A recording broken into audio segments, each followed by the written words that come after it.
Bonsoir. Ce soir, c'est Mamie qui raconte. L'histoire du petit soldat de plomb. Il était une fois 25 soldats de plomb, tous frères, car tous nés d'une vieille cuillère de plomb.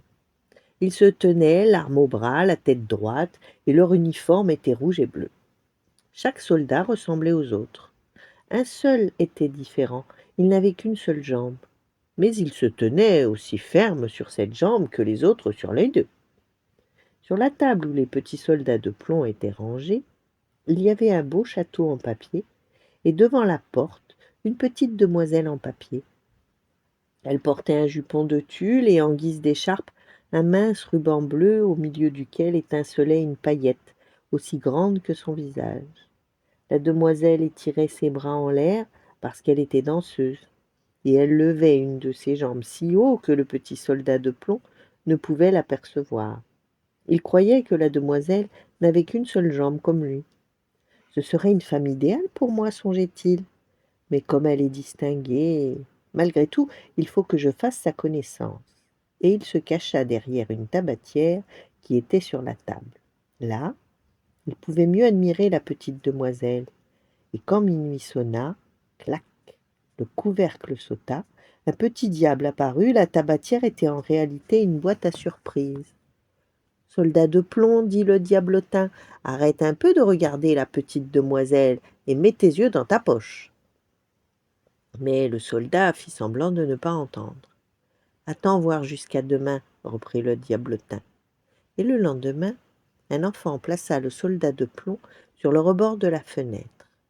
Mais tout à coup la fenêtre s'ouvrit et il tomba du 3e étage. La servante et le petit garçon descendirent le chercher, mais ils ne le retrouvèrent pas.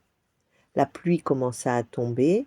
Après l'orage, 2 gamins des rues vinrent à passer. « Dis donc, filin, voilà un soldat de plomb qui ne demande qu'à naviguer. » Et ils confectionnèrent un bateau avec un vieux journal, mirent le soldat de plomb dedans et le lâchèrent dans le caniveau rempli d'eau.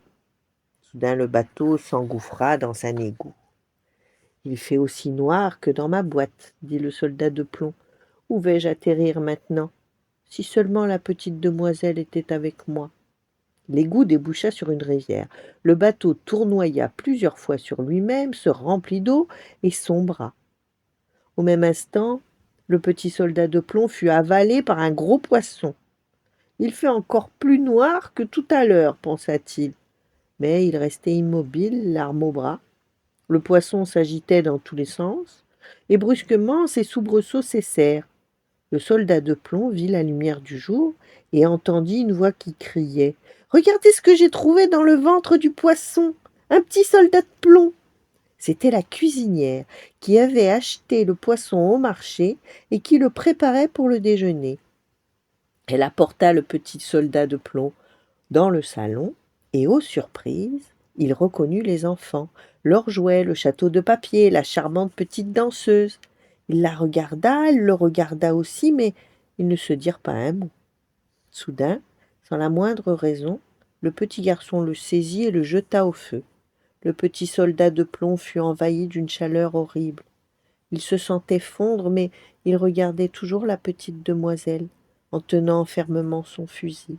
C'est alors qu'un courant d'air fit voler la danseuse dans le feu, près du soldat.